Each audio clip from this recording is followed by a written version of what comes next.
তাহলে আজকে আমরা 35 নম্বর দেখতে পেলাম, শ্রেয়ান স্বধর্ম বিগুণ পরধর্মাৎ স অনুষ্ঠিতাৎ স্বধর্মে নিধনং শ্রেয় পরধর্ম ভয়াবহ। এই শ্লোক বলতে গিয়ে আগের দিন আমি একটা উদাহরণ দিয়েছিলাম, খুব সুন্দর একটা উদাহরণ, হ্যাঁ, যে তিনটে জিনিসে আমাদের সবসময় সন্তুষ্ট থাকতে হবে, আর তিনটে জিনিসে আমাদের সবসময় অসন্তুষ্ট থাকতে হবে।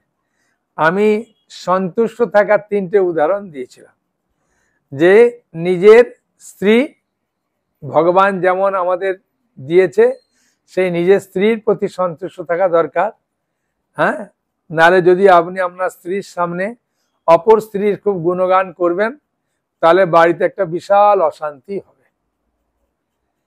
আর নিজের সম্পত্তি ভগবান যা দিয়েছেন সেই সম্পত্তিতে যদি সন্তুষ্ট থাকবেন তাহলে সুখে থাকবেন। আর নিজের প্লেটে মানে পাতে খাবারের থালায় যা পড়েছে সেটা যদি আপনি খাবেন তাহলে সন্তুষ্ট থাকবেন। এই তিনটে জিনিসে আমাদের সবসময় সন্তুষ্ট থাকা উচিত, আর তিনটে জিনিসে আমাদের অসন্তুষ্ট থাকা উচিত। হ্যাঁ, যে আমি জীবনে অনেক দান করে ফেলেছি, আর দান করার দরকার নেই, এরকম যদি চিন্তা করি তাহলে ওটা ঠিক নয়। হ্যাঁ, ওটাতে সবসময় অসন্তুষ্ট থাকা উচিত, যে না আমি কিছু করতে পারলাম না। যদি কেউ মনে করে আমি অনেক জব করেছি আর জব দরকার নেই, জীবনে ভাই অনেক জব করলাম আর কি হবে, না, জীবনে ওইটাতেও অসন্তুষ্ট থাকা উচিত। হ্যাঁ, আর পড়াশোনায় যে আমি অনেক জ্ঞান লাভ করে ফেলেছি আর আমার জ্ঞানের দরকার নেই, না। তাহলে তিনটে জিনিসে আমাদের সবসময় অসন্তুষ্ট থাকা উচিত, আর তিনটে জিনিসে আমাদের সবসময় সন্তুষ্ট থাকা উচিত। তা এই শ্লোকে সন্তুষ্ট থাকার কথাটা বলছে। শ্রেয়ান স্বধর্ম বিগুণা পরধর্মাৎ স অনুষ্ঠিতাৎ স্বধর্মে নিধনং শ্রেয় পরধর্ম ভয়াবহ। আমরা গ্রামের ছেলে তো, সেটা একটা মায়েরা প্রবাদ বাক্য বলে যে পরের সোনা দিও না কানে, হেঁচকি মারলে কি একটা আছে, হ্যাঁ, যে টান দিলে যাবে কান ছিঁড়ে। আমার মনের এই কথাটা, কিন্তু এরকম একটা খুব সুন্দর কথা আছে, যে পরের সোনা দিও না কানে, হ্যাঁ, একটা, তারপরের লাইনটা আমার আর মনে নেই। সে যা হোক, এখানে সেটাই এখানে বলছেন যে স্বধর্ম অনুষ্ঠান দোষযুক্ত হলেও উত্তম রূপে অনুষ্ঠিত পরধর্ম থেকে উৎকৃষ্ট। স্বধর্মের সাধনে যদি মৃত্যু হয় তাও মঙ্গলজনক, কিন্তু অন্যের ধর্মের অনুষ্ঠান করা বিপজ্জনক। এখানে অর্জুনকে ভগবান বলতে চাইলেন তুমি ক্ষত্রিয়, তোমার ধর্ম হচ্ছে যুদ্ধ করা। হ্যাঁ, তুমি যে মনে করেছিলে আমি ভিক্ষাবৃত্তি করে খাবো, এটা তোমার ধর্ম নয়, এটা সন্ন্যাসীর ধর্ম। তা তুমি তো ক্ষত্রিয়, তা তোমার ধর্মে তুমি যদি মারাও যাও, যুদ্ধ করতে গিয়ে যদি তুমি মারাও যাও সেটা তোমার মঙ্গলজনক, কিন্তু তুমি যুদ্ধ করতে ভিক্ষা করতে গিয়ে তুমি যদি মারা নাও যাও সেটা অমঙ্গলজনক। বুঝে গেল? হ্যাঁ, এই শ্লোকের স্বধর্ম অনুষ্ঠান মানে ভগবান বলতে চাইছে তুমি যেহেতু ক্ষত্রিয় তাই তোমার কাজ হচ্ছে যুদ্ধ করা, যুদ্ধ কখনো বন্ধ করো না, তাইতে তুমি যদি মৃত্যুও লাভ করো তাও তোমার মঙ্গলজনক। বুঝে গেল? 36 নম্বর, আমাদের ইতিমধ্যে কটা প্রশ্ন হয়েছিল অর্জুনের? 16টা প্রশ্ন আছে ভগবদ গীতা, তার মধ্যে আমরা কটা প্রশ্ন আলোচনা করেছি? 2টো প্রশ্নে আলোচনা করেছি, তাই না? দ্বিতীয় অধ্যায়ের 54 নম্বর শ্লোকে প্রশ্ন করেছিলেন, আর তৃতীয় অধ্যায়ের 1-2 নম্বর শ্লোকে প্রশ্ন করেছিলেন, 2টো প্রশ্ন করেছি। এখন তৃতীয় প্রশ্ন অর্জুন করছে তৃতীয় অধ্যায়ে। হ্যাঁ, তার 16টা প্রশ্নের মধ্যে 3টে প্রশ্ন আমরা পেলাম। হ্যাঁ, তৃতীয় প্রশ্ন করছেন অর্জুন 36 নম্বর শ্লোকে। হ্যাঁ, বুঝেছেন? তৃতীয় অধ্যায়ের 3য় নম্বর শ্লোক, শ্লোক নম্বর কত? 36 নম্বর। তাহলে তৃতীয় অধ্যায়ের 3য় নম্বর প্রশ্নের করছেন অর্জুন তৃতীয় অধ্যায়ের 36 নম্বর শ্লোকে কি প্রশ্নটা করছেন, খুব মন দিয়ে শুনুন, এটা আমাদের জন্য খুব গুরুত্বপূর্ণ। হ্যাঁ, বুঝেছেন? অর্জুন উবাচ, সকলে বই দেখে দেখে বলুন, দেখে সকলে বই দেখে দেখে বলুন। হ্যাঁ, অর্জুন উবাচ অত কেন প্রযুক্তয়ং পাপং চরতি পুরুষ অনিচ্ছান অপি বার্ষ্ণেয় বলাদীপ নিয়োজিত। হ্যাঁ, অর্জুন বললেন, হে বার্ষ্ণেয়, হ্যাঁ, বার্ষ্ণেয় মানে কৃষ্ণকে বার্ষ্ণেয় বললো কেন? বৃষ্ণি বংশজাত বলে ওকে বার্ষ্ণেয় বলে।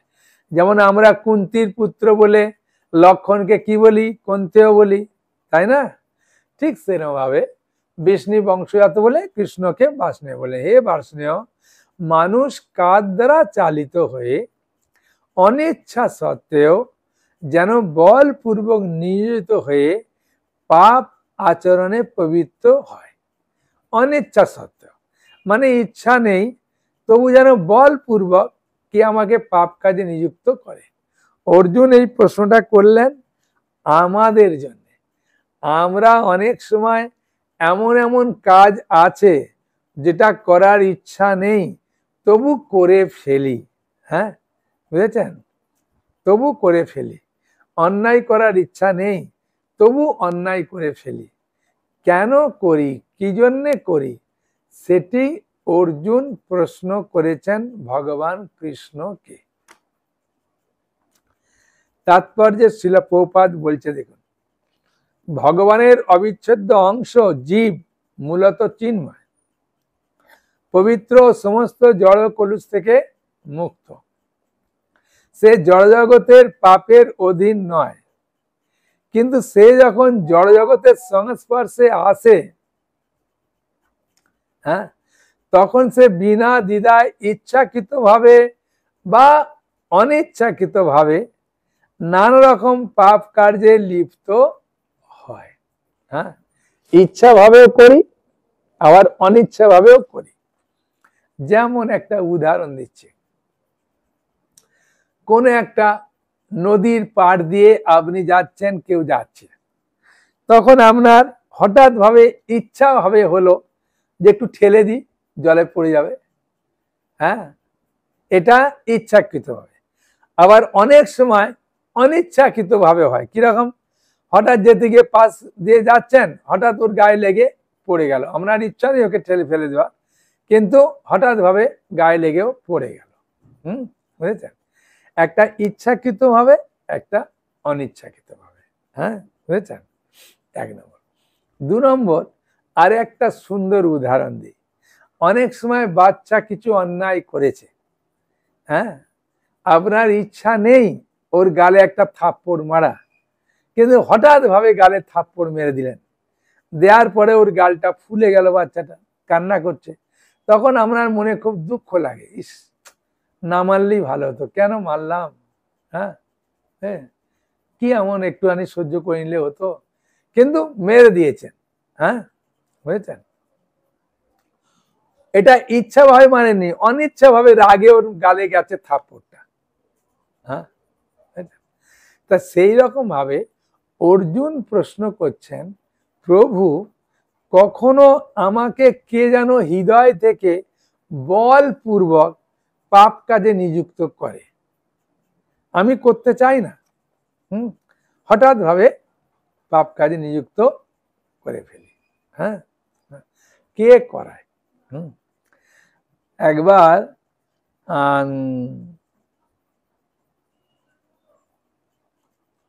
মানে করোনা ভাইরাসের আগে কোনো একটা সময়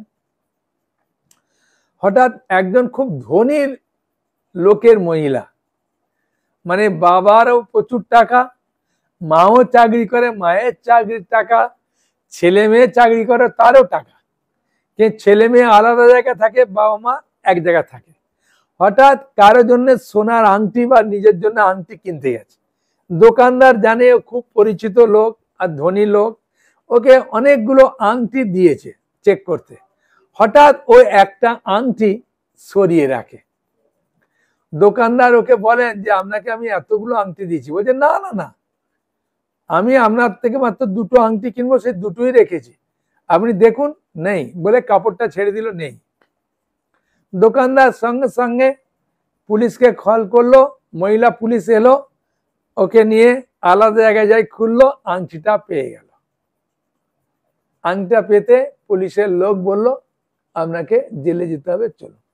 ওর স্বামী তো মাথায় হাত, যে আমাদের টাকা রাখার জায়গা নেই, হ্যাঁ, ছেলে মেয়ে চাকরি করে, আমরা পেনশন পাই, এ পাই, আমাদের টাকা রাখার জায়গা নেই, আর তুমি এই সোনার আংটিটা হট করে রেখে দিলে।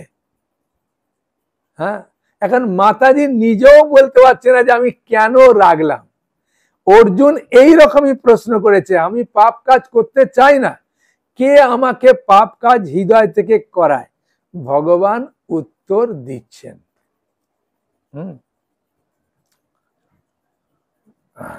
এই শিল প্রভুপাদ ওই 36 নম্বর শ্লোকের তাৎপর্য আরেকটু বলছে, দেখুন। যদিও কখনো কখনো জীব পাপ কর্ম করতে চায় না, তবু সে পাপ কর্ম করতে বাধ্য হয়। হ্যাঁ, ওই মাতাজির সোনার আংটিটা নেওয়ার ওর ইচ্ছা ছিল না। কে যে ওকে একটা ছোট্ট আংটি, কত টাকা দাম, না 20,000 টাকা, না 30,000 টাকা দাম হবে। তা স্বামী বলছে, ভাই আমাদের টাকা রাখার জায়গা নেই, ব্যাংকেও দিতে পারছি না, ছেলে মেয়ে চাইলে বলে আমাদের টাকা আছে, আমরা নিতে পারবো না, তার কিছুই করতে পারছি না, তবু সোনার আংটিটা রেখে দিল। কারণ কি? এই পাপ কাজও করতে চায় না, তবু সে পাপ কাজও করতে অনেক সময় বাধ্য হয়। কেন? ভগবান উত্তর দিচ্ছেন। শ্রী ভগবান উবাচ, সবাই বই খুলুন। শ্রী ভগবান উবাচ, কাময়েশ ক্রোধয়েশ রজ গুণ সমুদ্ভব মহাসন মহাপাপনা বিদ্যান্নম্য বৈরিণম। হ্যাঁ, পরমেশ্বর ভগবান বললেন, হে অর্জুন, এর উত্তরটা দিচ্ছে কত সুন্দর, দেখুন। হে অর্জুন, রজগুণ থেকে সমুদ্ভূত কামই মানুষকে এই পাপে পবিত্র করে। রজগুণ থেকে সমুদ্ভূত মানে রজগুণ থেকে উদ্ভূত যে কাম, এই মানুষকে পাপে পবিত্র করে। তাহলে রজগুণটার থেকে কি উদ্ভূত করে? কাম, ক্রোধ, লোভ, এগুলো সব রজগুণ থেকে উদয় হয়। তাই বলছেন রজগুণ থেকে সমুদ্ভূত কামই মানুষকে পাপে পবিত্র করে। এই কামই ক্রোধে পরিণত হয় যখন তার বাসনা পূর্ণ ক্রোধ হয়। কাম সর্বগ্রাসী পাপাত্মক, কামকে জীবের প্রধান শত্রু বলে জানবে, কামকে জীবের প্রধান শত্রু বলে জানবে। হ্যাঁ, বুঝেছেন? কাম বলতে শুধুমাত্র নারী পুরুষের প্রতি যে আসক্ত সে কাম নয়, কাম মানে কামনা বাসনা। বুঝেছেন? যে আমাদের কামনা বাসনাটা এত প্রবল হয়ে যায়, তখন আমরা পাপ কাজ করতে না চাইলেও পাপ কাজ করে ফেলি। হ্যাঁ, বুঝেছেন?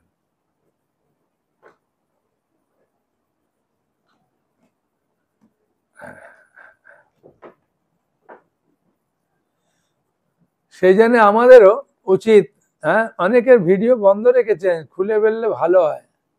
হ্যাঁ, যদি মনে করেন খুললে আমার উপকার হবে তাহলে খুলুন। হ্যাঁ, কেন আমি আবার রজগুণের প্রভাবে বকা টকা দেব, তখন বলবেন প্রভু এই তো শ্লোকের কাজ আপনি করে দিলেন। হ্যাঁ, সেই জন্য আর বলছি না কিছু। তাই এখানেতে রজগুণ থেকে উদ্ভূত কামই মানুষকে পাপ কাজে নিযুক্ত করে। হৃদয় থেকে না চাইলেও যে করে, রজগুণের প্রভাবে হৃদয় থেকে, রজগুণের প্রভাবে এটা হয়। রজগুণের প্রভাবে লোভ হয়, কাম হয়, ক্রোধ হয়। হ্যাঁ, যখনই আমাদের বাসনা পূর্ণ হয় না তখনই আমরা ক্রোধ হয়, তাই না? ঝগড়া, আমাদের যে বাড়িতে ঝগড়া হয় কি জন্য? আমি যেটা বললাম সেটাও মেনে নিল না, তার ফলে আমারটা ঠিক মনে করলাম, সেই জন্য অশান্তি হয়। আর যে বলছে ও মনে করছে আমারটা ঠিক, ওই জন্য দুজনেই মনে করে আমারটা ঠিক, তার ফলেই হয় ঝগড়া। হ্যাঁ, কিছু করার নেই।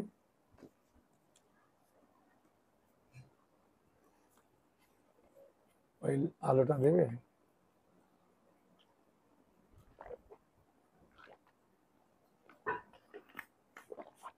লাইটটা। তাই শিল প্রভুপাদ তাৎপর্যে কি বলছে দেখুন। প্রথমে জীব যখন জড়া প্রকৃতির সংস্পর্শে আসে, তখন তার অন্তর শাশ্বত কৃষ্ণ প্রেম রজগুণের প্রভাবে কামে পর্যবসিত হয়। একটা উদাহরণ দিচ্ছে দেখুন, টক তেঁতুলের সংস্পর্শে দুধ যেমন দই হয়ে যায়, হ্যাঁ, তেমনি ভগবানের প্রতি আমাদের অপ্রাকৃত প্রেম কামে পরিণত হয়। আমাদের মধ্যে সকলের মধ্যে প্রেম আছে, নিত্য সিদ্ধ কৃষ্ণ প্রেম সাধ্য কবু নয়, শ্রবণাদি শুদ্ধ চিত্তে করয়ে উদয়। বুঝলেন, আমাদের মধ্যে প্রত্যেকের মধ্যে প্রেম আছে, হ্যাঁ, প্রত্যেকটা জীবের মধ্যে। হ্যাঁ, যখন ওই দক্ষিণ মানে 24 পরগনা, যেখানে সুন্দরবনের জঙ্গল আছে, তা ওখানে এরা বললেন যে বাঘ যখন বাচ্চা দেবে, পেটে বাচ্চা থাকবে, ওর তখন হবে সময় হয়ে যাবে যে আমি বাচ্চা দেব, তখনই ও আমাদের মধ্যে ঢুকে পড়ে। আমি কেন বলছে, ও চায় যে আমার বাচ্চাকে কেউ যাতে না মারে, কারণ জঙ্গলে থাকলে অন্য পশুরা এসে করবে, সেজন্য ও নিরাপদ চায়। আর যখন ও বাচ্চা দেবে, ওই এলাকাটায় কেউ থাকতে পারবে না, কেউ এলেই মনে করবে আমার বাচ্চাকে মেরে দেবে। এমনকি যদি একটা কোনো কাঠের কোনো টুকরো পড়ে থাকে, ও মুখে করে ওই টুকরোটাকে বাইরে ফেলে দেবে, যাতে আমার বাচ্চার কোনো অসুবিধা না হয়। তাহলে বাচ্চার প্রতি প্রেম আছে, আমাদেরও বাচ্চা মা বাবার ছেলে মেয়ের প্রতি প্রেম আছে, কিন্তু ওই প্রেমটা তেঁতুলের সংস্পর্শে যেমন ভাবে দুধ দই হয়ে যায়, আমাদের প্রেমটা স্বামী স্ত্রী ছেলে মেয়ের এসবের প্রতি যখন স্বার্থ আঘাত লাগে, তখনই এই প্রেমটা নষ্ট হয়ে যায়। হ্যাঁ, বুঝেছেন, তখন এই প্রেমটা নষ্ট হয়ে যায়। একমাত্র ওই প্রেমটা থাকবে ভগবানের প্রতি যদি আমি নিযুক্ত করি, তখন ওই প্রেমটা হচ্ছে নির্মল প্রেম, শুদ্ধ প্রেম। বুঝেছেন, ভগবানের প্রতি যে প্রেমটা, এটাকে বলছে নির্মল প্রেম বা শুদ্ধ প্রেম। এছাড়া কেন জীবে জীবে প্রেম হয় না, জীবে জীবে কাম হয়। কামের অতৃপ্তির ফলে হৃদয়ে ক্রোধের উত্থয় হয়। সব কথাগুলো আপনার পড়ুন, আপনারা নিজেরাই বুঝতে পারবেন, কত সুন্দর তাৎপর্যটা পড়ুন। কামের অতৃপ্তির ফলে হৃদয়ে ক্রোধের উত্থয় হয়, ক্রোধ থেকে মোহ, এইভাবে মোহাচ্ছন্ন হয়ে পড়ার ফলে জীব জড়জগতের বন্ধনে স্থায়ীভাবে আবদ্ধ হয়ে পড়ে। তাই কাম হচ্ছে জীবের সবচাইতে বড় শত্রু, কাম হচ্ছে জীবের সব থেকে বড় শত্রু। এই কামই শুদ্ধ জীবাত্মাকে জড় জগতে আবদ্ধ হয়ে থাকতে অনুপ্রাণিত করে। ক্রোধ হচ্ছে তমগুণের প্রকাশ। এবার প্রকৃতির বিভিন্ন গুণের প্রভাবে কাম ক্রোধ আদি চারিত্রিক বৈশিষ্ট্যের প্রকাশ হয়। তাই রজগুণের প্রভাবকে তমগুণে অধঃপতিত না হতে দিয়ে যদি ধর্ম আচরণ করার মাধ্যমে তাকে সত্যগুণ উন্নীত করা যায়, তাহলে আমরা পারমার্থিক অনুশীলনের মাধ্যমে ক্রোধ আদি ষড় রিপুর থেকে রক্ষা পেতে পারি।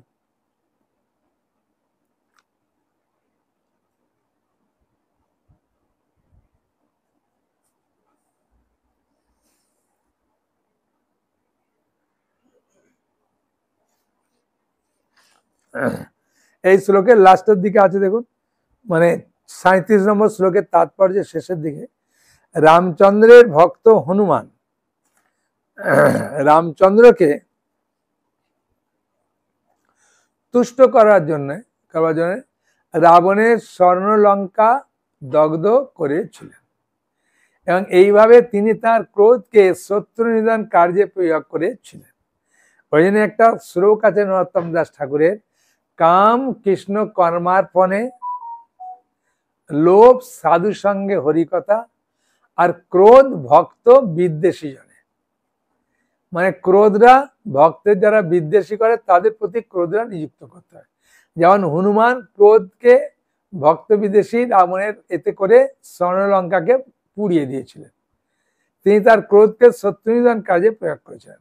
এখন ভগবদ গীতায় ভগবান শ্রীকৃষ্ণ অর্জুনকে তার সমস্ত ক্রোধ শত্রু বাহিনীর উপর প্রয়োগ করে ভগবানেরই সন্তুষ্টি বিধানের কাজে লাগাতে উৎসাহ দিচ্ছেন। এইভাবে আমরা দেখতে পাই যে আমাদের কাম ক্রোধকে যখন ভগবানের সেবা নিয়োগ করি তখন তারা আর শত্রু থাকে না, তার বন্ধুতে রূপান্তরিত হয়। তাই কামকে ভগবানের সেবায় নিয়োগ করা একটু কঠিন আছে, আর ক্রোধকেও ভগবানের সেবায় নিয়োগ করা কায়দা না জানলে কঠিন আছে।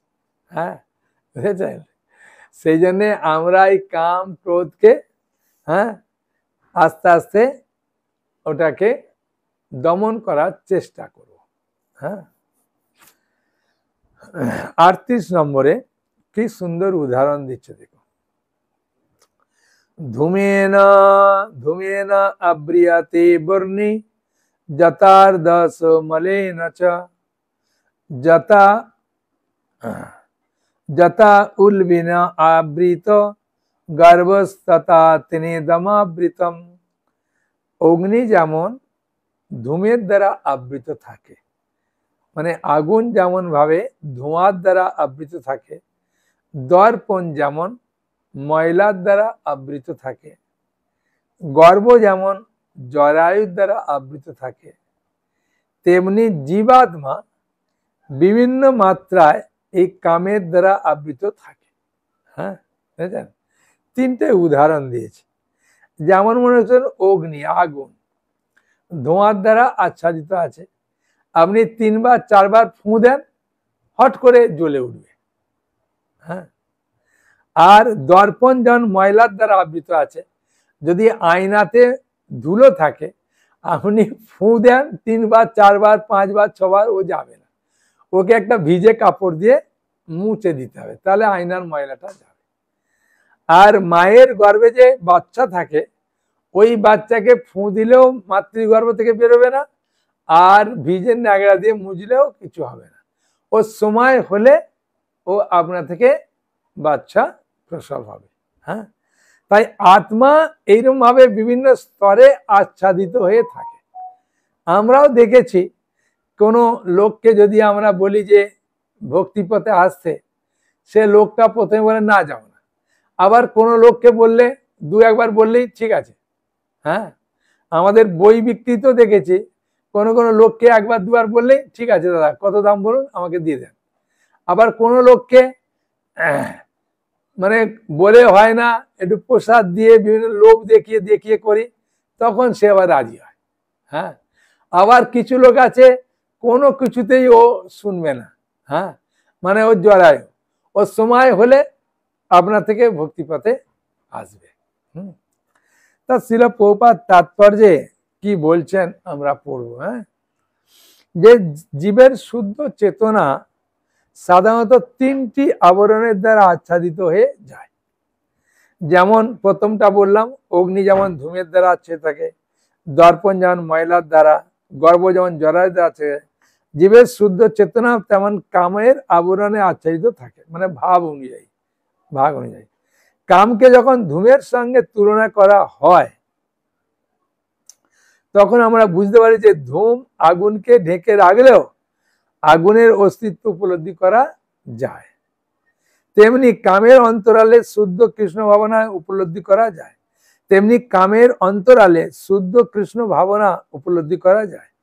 পক্ষান্তরে বলা যায় জীবের অন্তরে যখন অল্প বিস্তর কৃষ্ণ ভাবনা প্রকাশ দেখা যায় তখন আমরা বুঝতে পারি যে ধূম আচ্ছাদিত অগ্নির মতো জীবের ভগবত ভক্তি কামের দ্বারা আচ্ছাদিত হয়। হ্যাঁ, বই দেখুন সবাই বই দেখুন, আগুনের প্রভাবই ধূমের উৎপত্তি হয়, দেখতে পাচ্ছেন? কিন্তু আগুন জ্বালাবার প্রথম পর্যায়ে আগুনকে দেখা যায় না, তেমনি কৃষ্ণ ভাবনার প্রাথমিক পর্যায়ে বিশুদ্ধ বা নির্মল ভগবত প্রেম প্রকট হয়ে ওঠে না। হ্যাঁ, খেজুর রস জাল দিয়েছেন? কারা কারা খেজুর রস জাল দিয়েছেন একবার হাত তুলুন দেখি, এরকম করে হাত তুললেই হবে, খুব কম জন। হ্যাঁ, বলো খেজুর রস এখনো বাবা পাবো কোথায়, আর শহরে তো খেজুর রস পাওয়া যায় না। হ্যাঁ, বুঝেছেন? যারা খেজুর রস জাল দেয়, বিশেষ করে মায়েরা জাল দেয়, ছেলেরা জাল খুব কম দেয়। যখন মায়েরা জাল দেয় তখন দেখবেন গাদ ওঠে। হ্যাঁ, বুঝেছেন? ওই গাদ যখন ওঠে তখন মায়েরা চিন্তা করে না যে আরে ভাই খেজুর রস জাল দিচ্ছি গুড় হবে, কোথায় গুড় হবে, ও তো গুড়ি হচ্ছে না, দেখি ফেনা উঠছে। মায়েরা তখন আস্তে আস্তে ফেনাগুলোকে সরিয়ে দেয়, জাল দেয়, আর দিতে দিতে দিতে এক সময় দেখে একটু একটু লাল হচ্ছে, তখন আনন্দ লাগে, এই তো লাল দেখা দিয়েছে। হ্যাঁ, তারপরে আস্তে আস্তে লাল হবে। তো সেরকম ভাবে এখানে বলছেন যে এই সহজে আমাদের কৃষ্ণ প্রেম জাগরিত হবে না। হ্যাঁ, যেমন খেজুর রসের জাল দিতে দিতে গুড়টা লাল হবে, তারপরে একটু গাঢ় হবে, তারপরে গাঢ় হবে, তারপরে ঠান্ডা করলে বসবে। সেরকমভাবে আমাদের মধ্যে যে প্রেম আছে, ওই প্রেম কৃষ্ণের প্রতি হঠাৎ ভাবে আসবে না, ধীরে ধীরে আসবে। ঠিক আছে? হুম।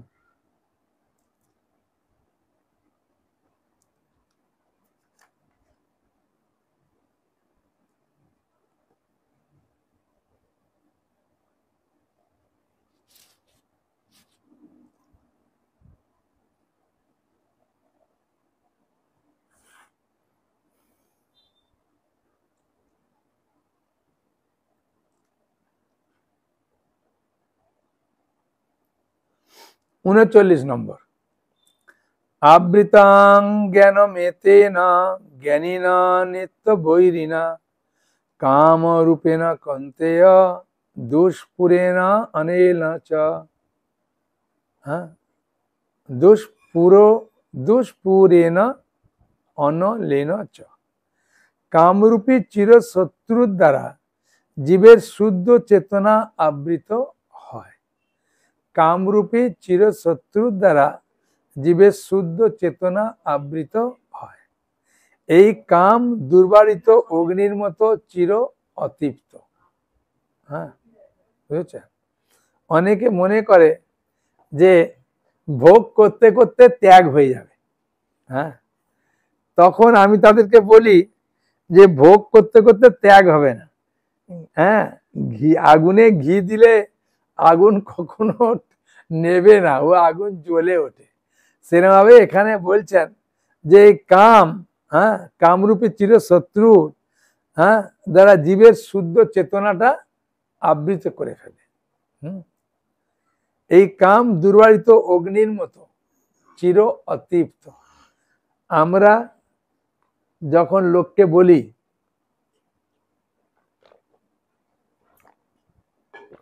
যে দাদা একটু হরিভজন করুন, একটু গীতা ভাগবত পড়ুন, তখন লোকেরা হাসতে হাসতে বলে দাদা করব করব, মেয়েটার বিয়ে হয়ে গেলে আর ছেলেটার চাকরি পেয়ে গেলে একদম ফ্রি, স্বামী স্ত্রীতে বসে খালি হরিনাম করব, গীতা ভাগবত পড়ব। তারপরে যাই মেয়ের বিয়ে হয়ে গেল, ছেলে চাকরি পেলো, কি হলো?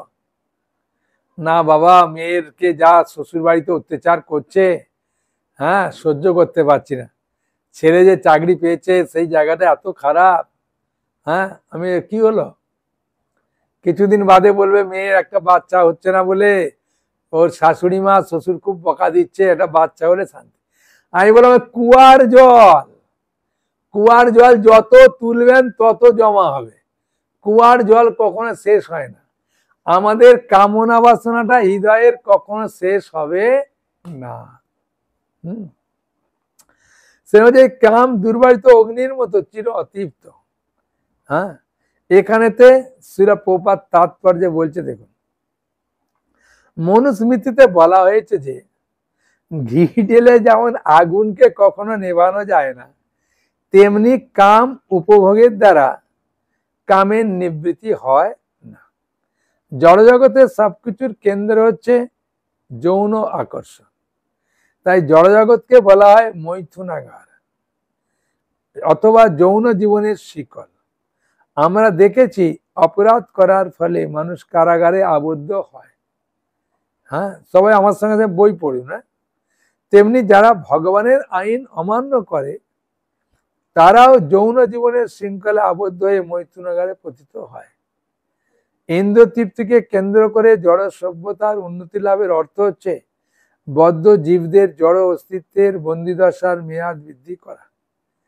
তাই এই কাম হচ্ছে অজ্ঞানতার প্রতীক, যার দ্বারা জীবের এই জড়জগতে আবদ্ধ করে রাখা হয়েছে।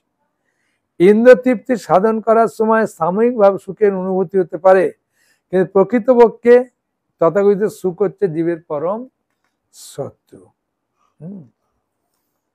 তাহলে কাম আমাদের প্রত্যেকের হৃদয়ে আছে। হ্যাঁ, এটা প্রকাশ পায় কম এবং বেশি। হ্যাঁ, কাম আছে কিন্তু প্রত্যেকের হৃদয় প্রকাশ পায় কম এবং বেশি। হ্যাঁ, বুঝেছেন? পুকুরে ঢিল ফেলেছেন, পুকুরে যখন ঢিল ফেলবে না, যেমন ঢিল ফেলবেন তেমন তরঙ্গগুলো আসবে, আর তরঙ্গগুলো এসে কোথায় ঠেকবে? পাড়ে এসে ঠেকবে। তাই যত আমরা কামনা বাসনা ঢিল ফেলবো, তত আমাদের মধ্যে কামনা বাসনা তত বেশি আসবে, তত আমাদের মধ্যে সমস্যা আসবে। হ্যাঁ, 40 নম্বর, ইন্দ্রিয়ানি মন বুদ্ধি। কত বাজে? আজকে শেষ করে দেবো। ইন্দ্রিয়ানি মন বুদ্ধি, ইন্দ্রিয়ানি মন বুদ্ধিরস্য অধিষ্ঠানম উচ্যতে, এতই ব্রহ্ম অয়তেস্য জ্ঞানম আবৃত দেহিনম। ইন্দ্রিয় সমূহ, মন, বুদ্ধি এই কামের আশ্রয়স্থল। মানে মেন মেন ঘাটিতে বাবু বসে থাকে, কামটা বসে থাকে একদম মেন মেন ঘাটিতে। হ্যাঁ, অন্য জায়গায় বসে না, ইন্দ্রিয় সমূহতে বসে। হ্যাঁ, চক্ষু, কর্ণ, নাসিকা, জিহ্বা, ত্বক, হ্যাঁ, এসব ইন্দ্রিয়গুলোতে আছে, মনে আছে, আবার বুদ্ধিতে আছে। একদম মেন মেন তিনটে ঘাঁটিতে আছে। এই ইন্দ্রিয় আদির দ্বারা কাম জীবের প্রকৃত জ্ঞানকে আচ্ছন্ন করে, তাকে বিভ্রান্ত করে। বুঝেছেন? হ্যাঁ, একটা মাঝে মাঝে হাসির কথা বলে দিই। হাসির কথা বললে তো এটা শেষ হবে না। দুই বন্ধু স্কুল মাস্টার করে, আর দুই বন্ধু দুইজন পাশাপাশি কোয়ার্টারে থাকে। হ্যাঁ, বুঝেছেন? সরকারি একদম এই স্কুল, সেই জন্য দুই বন্ধু একদম পাশাপাশি থাকে, কোয়ার্টারে থাকে। দুই বন্ধুর একটা করে ছেলে, আর দুই বন্ধু একই স্কুলে পড়ে, আর দুই বন্ধু একই মাস্টারের কাছে পড়ে। ঠিক আছে? এখন পাশের বাড়ির যে মাস্টারমশাই, সেই মাস্টারমশাই সে একটা জমি কিনে আস্তে আস্তে বাড়ি করছে, নিজের বাড়ি। তখন যে মাস্টারমশাই বাড়ি করেনি, ওই মাস্টারমশাই জিজ্ঞাসা করছে, মানে ওই মাস্টারমশাই স্ত্রী ওকে বারবার বলছে, দেখো তোমার বন্ধু তো ওই একই স্কুলে মাস্টারি করে, ওরও একটা ছেলে, তোমারও একটা ছেলে। হ্যাঁ, তাই ও বাড়ি জমি কিনে বাড়ি কিনছে, তুমি কেন করতে পারছো না? দেখো না ও কোথা থেকে পয়সা বাঁচাচ্ছে, না কি চুরি করছে, না কি করছে, দেখো না, দেখো না।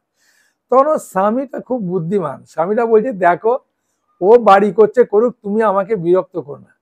কিন্তু স্ত্রীর কথায় স্বামীকে তো উঠতে বসতে হয় বাবা, ওটা তো বললে হবে না। হ্যাঁ, তো এমন ভাবে বিরক্ত করেছে, তা কারেন্ট অফ হয়ে গেছে। ওই সময় ও আস্তে আস্তে গিয়ে বলছে, বন্ধু কি করছো? বলছে এই দাঁড়িয়ে আছে। কারেন্টটা চলে গেল, ওই জন্য বলছে একটু কথা ছিল। তখন ওই বন্ধুটা বলছে, খোকা তুই হারকিনটা নিয়ে আয় তো। হ্যাঁ, তো জেঠু এসেছে বাড়িতে, আর একটা বসার টুল নিয়ে আয়, কিছু বলবে। বলছে না না, বসার দরকার নেই, আমি দুই একটা কথা জিজ্ঞাসা করে চলে যাবো। তখন হারিকেনটা দিয়ে ছেলেটা চলে গেছে, বাচ্চাটা। তখন মাস্টারমশাইকে বলছেন, আচ্ছা মাস্টারমশাই, আপনার সঙ্গে যে আমার কথাবার্তা যে হবে, ওটা কি লেখালেখি হবে না এমনি মুখোমুখি হবে? বলছেন না, এমনি মুখোমুখি হবে। সঙ্গে সঙ্গে হারিকেনটা তুলে একবারে দমটা কমিয়ে দিয়েছে। তখন বলছে, বন্ধু এত হারিকেনের দমটা কমিয়ে দিলে কেন? বলছে আমাদের তো লেখালেখির কাজ নেই, মুখে মুখে কাজ। হ্যাঁ, তা বলছে আমার স্ত্রী বারবার বলছে যে আপনি বাড়ি কিনছেন, জমি কিনছেন, বাড়ি করছেন, একই স্কুলে মাস্টারি করেন, আপনি কোথায় টাকা পান? বলছে এই যে হারকিনের দমটা কমিয়ে দিলাম, ওই যে কেরোসিন তেলটার যে পয়সাটা বাঁচলো, ওইগুলো জমিয়ে জমিয়ে করছি।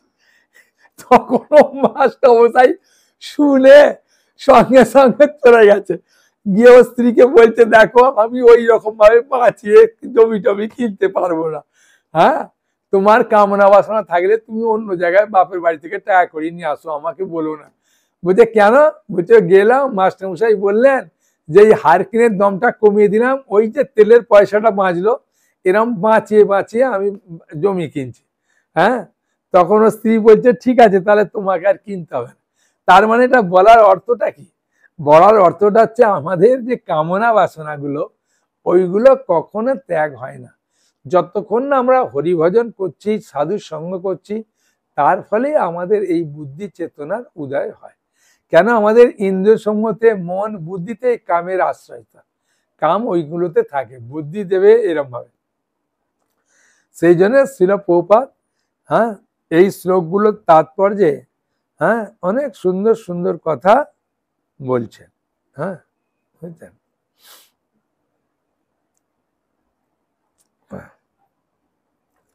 লাস্টে একটা শ্লোক বলেছে, 40 নম্বর শ্লোকের লাস্টে একটা শ্লোক আছে দেখো। হ্যাঁ, সেই শ্লোকের অনুবাদটা পড়ছি।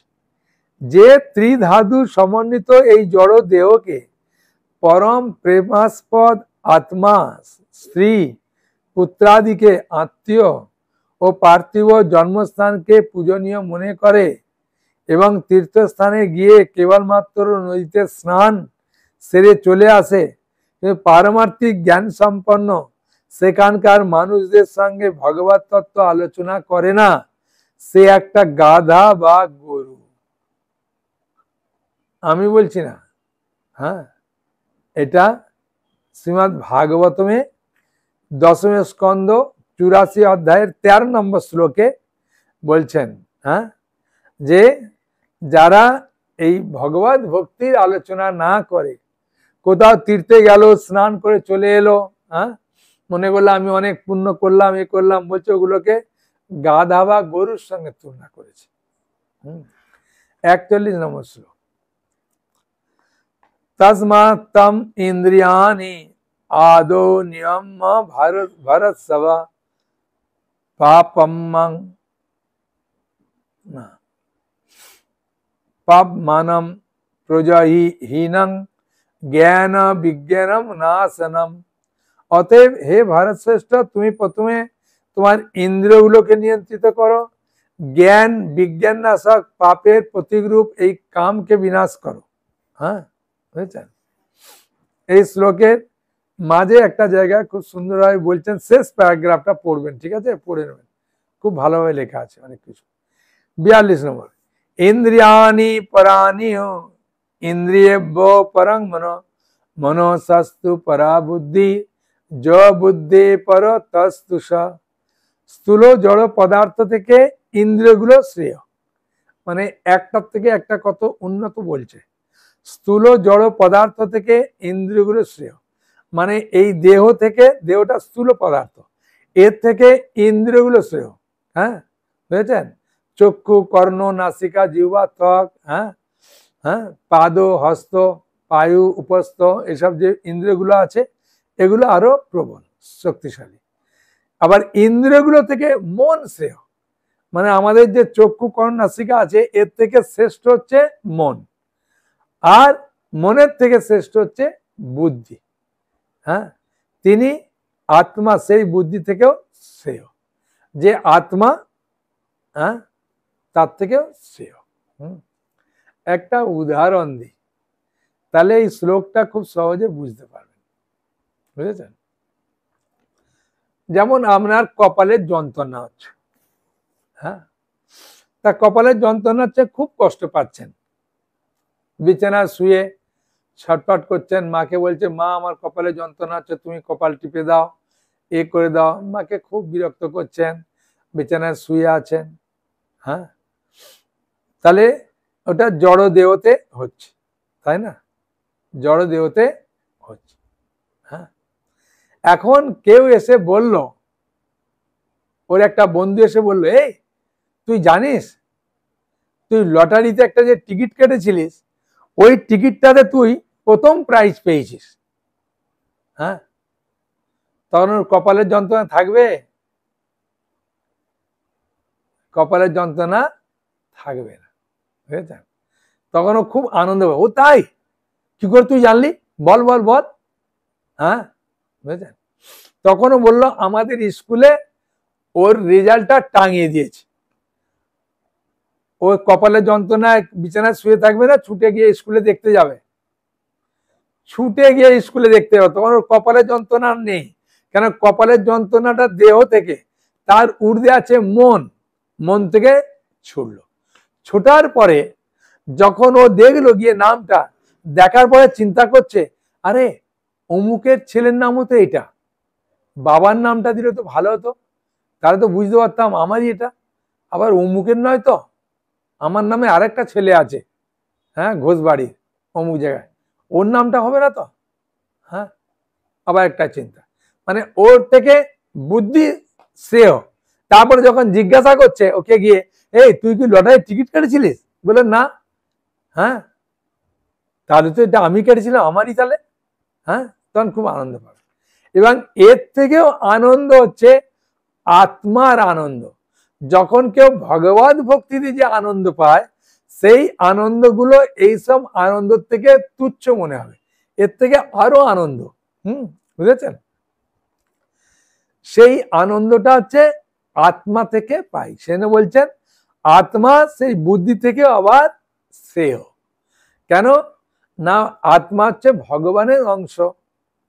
হ্যাঁ, এবং আমি ভগবানের সেবায় যুক্ত আছি, সেই জন্য আত্মা যে আনন্দ পায়, সব থেকে শ্রেষ্ঠ আনন্দ হচ্ছে আত্মা থেকে যে আনন্দটা পায়। 43 নম্বর, এবং বুদ্ধে পরং বুদ্ধা সংস্তব্য আত্ম আত্মনা জয়ী শত্রুং মহাবাও কাম রূপম দুরাসদম। এবং বুদ্ধে পরং বুদ্ধা সংস্তব্য আত্মনম আত্মনা জয়ী শত্রুং মহাবাও কাম রূপম দুরাসদম। হে মহাবীর অর্জুন, নিজেকে জড় ইন্দ্রিয় মন বুদ্ধির অতীত জেনে নিশ্চয়াত্মিকা বুদ্ধির দ্বারা মনকে স্থির করো। এইভাবে চিৎ শক্তির দ্বারা কামরূপ দুর্জয় শত্রুকে জয় করো। তাহলে এই দুর্জয় শত্রুকে, কামকে জয় করার উপায় কি? শেষে দেখুন, বলছে দেখুন, এইভাবে চিৎ শক্তির দ্বারা, চিৎ শক্তি মানে হচ্ছে জ্ঞান শক্তি। চিৎ শক্তি মানে কি? জ্ঞান শক্তি। ভগবান হচ্ছে সৎ চিৎ আনন্দময়। সৎ মানে নিত্য, হ্যাঁ, চিৎ মানে জ্ঞানময়, আনন্দ মানে আনন্দময়। তাই এখানে বলছেন যে এইভাবে মনকে স্থির করো আর চিৎ শক্তির দ্বারা কামরূপ দুর্জয় শত্রুকে জয় করো। তাই আমরা যখন আমাদের কামকে জয় করতে যাব, এমনিতে আমরা পারবো না। হ্যাঁ, আমাদের জ্ঞান শক্তির দ্বারাই একমাত্র আমরা কামকে জয় করতে পারবো। ঠিক আছে? তাই যখন বলেছেন জ্ঞান শক্তির দ্বারা আমরা জয় করতে পারবো, তাই অর্জুনকে ভগবান এই জ্ঞান যোগের কথা বলবে। তাই 4র্থ অধ্যায় জ্ঞান যোগ আরম্ভ হলো। 3য় অধ্যায়ের 43 নম্বর শ্লোককে কেন্দ্র করে 4র্থ অধ্যায় আরম্ভ হবে। আমরা এর পরের দিন 4র্থ অধ্যায় পাঠ করব। ঠিক আছে? দুটো প্রশ্ন আছে, বলো। অনুপম, প্রশ্ন বলুন, উত্তর। হরে কৃষ্ণ বাবু, ধন্যবাদ, প্রণাম। আমি আমি বলছি, আমাদের যেটা কামনা বাসনা, ওটা তো জড় জগতের অংশ। আর এই কামনা বাসনা দ্বারা তো জড় জগতে পাপ কার্য লিপ্ত হই। কিন্তু আমি যদি ভগবানের জন্য কোনো কিছু করতে গিয়ে আমি বললাম যে টাকা রোজগার করি, তার থেকে একটু বেশি রোজগার করতে হবে, সেক্ষেত্রে আমি কি করলাম, আরো একটু বেশি কি করে রোজগার করা যায় তার জন্য আমি ছুটলাম। তো সেটাও তো জড় জগতের কর্মের মধ্যে পড়ে যাচ্ছে, জড় জগতের মধ্যে আবদ্ধ হয়ে যাচ্ছি। এইভাবে আমার মনের বাসনা যে ভগবানের একটা ভালো করে করবো, ভালো সাজাবো, ভালো করবো, তার জন্য আরো ছুটতে আমার পয়সা রোজগারের জন্য। তো সেটা তো জড় জগতের মধ্যে ছুটছি। তো সেটা কি কোনো পাপের মাধ্যমে কোনো তাড়িত হচ্ছে আমি? না, উদ্দেশ্যটা কাকে নিয়ে হচ্ছে? ভগবানকে নিয়ে হচ্ছে। হ্যাঁ, সেই জন্যটা কামনা বাসনার মধ্যে পড়বেন না। হ্যাঁ, যেমন একটা উদাহরণ দিই।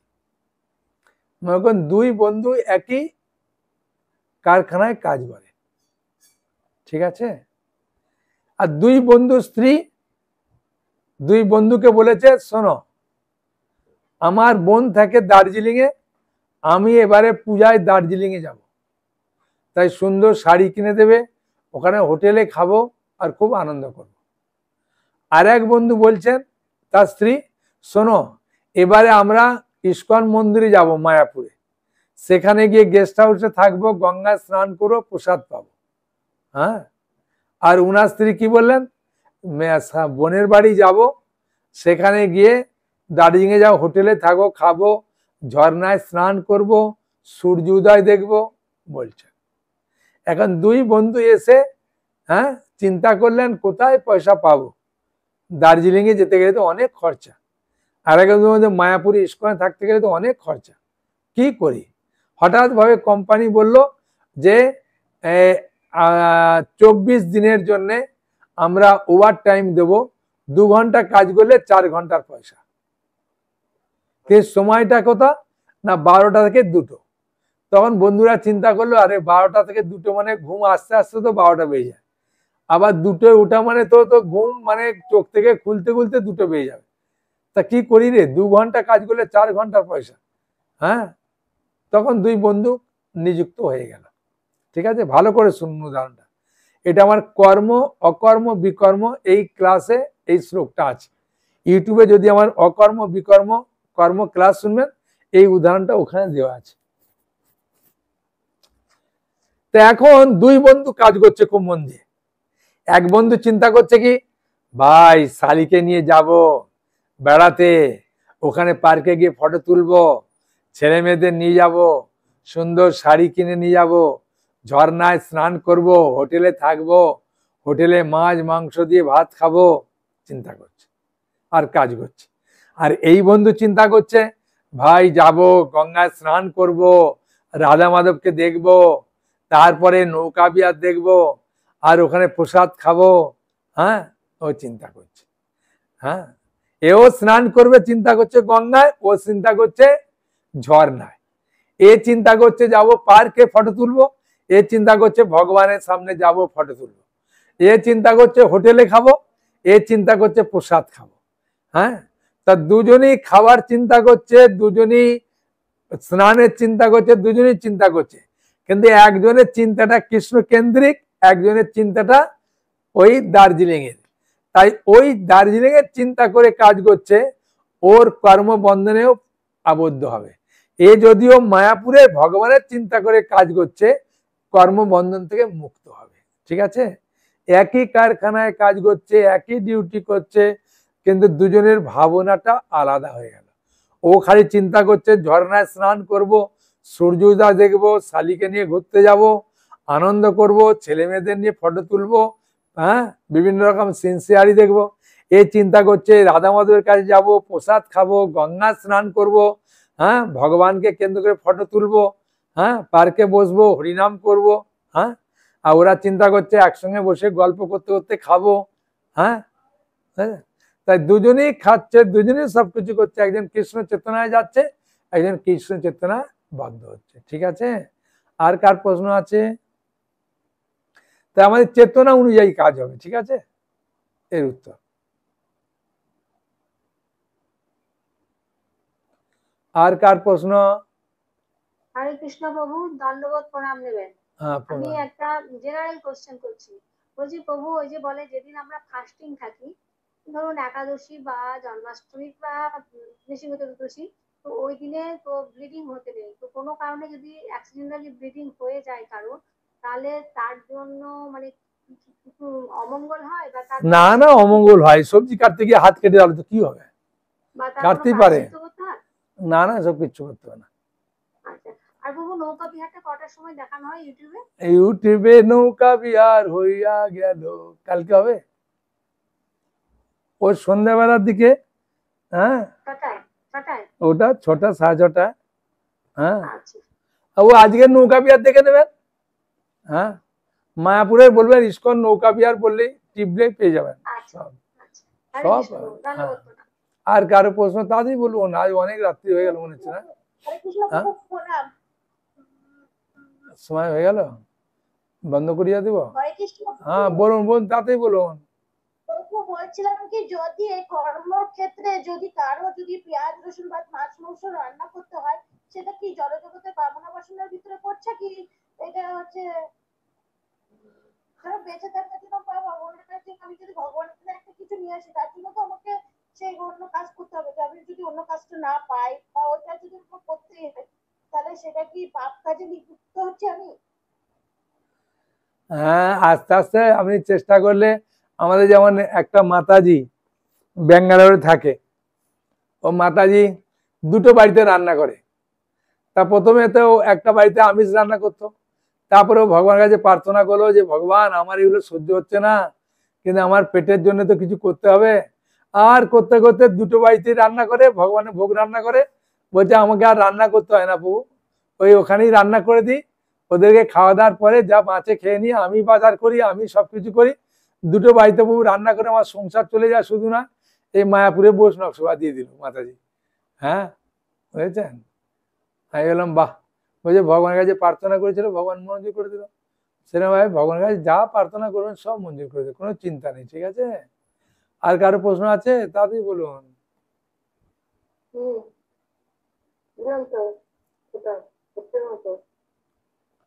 হ্যাঁ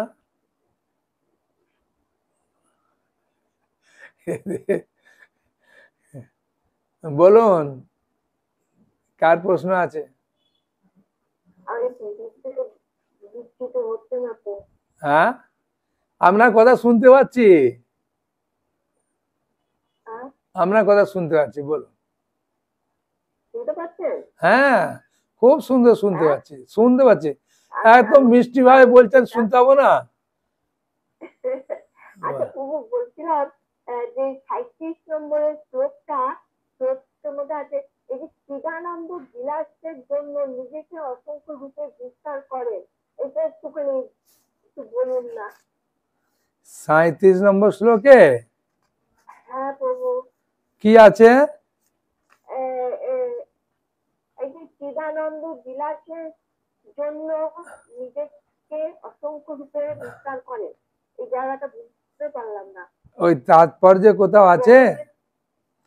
তাৎপর্য ভগবান তার নিত্য বর্ধনশীল চিদানন্দ বিলাসের জন্য।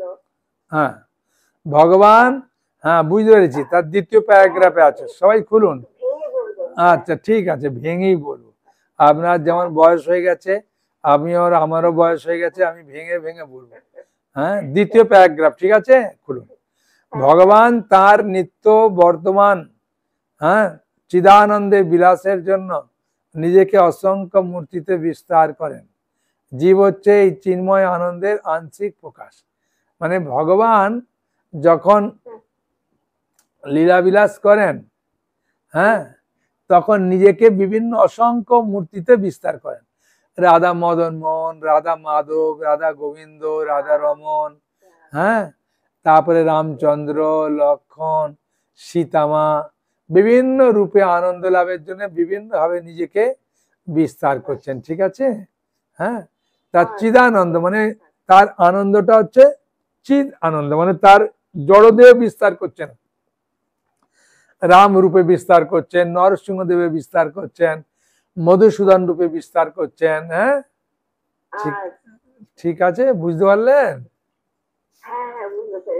খুব ভালো, খুব ভালো। আর কারো প্রশ্ন আছে? তাহলে এখানে শেষ করিয়া দিই। এখানে রইল অমৃত লহরী বদনে, বলুন হরি হরি।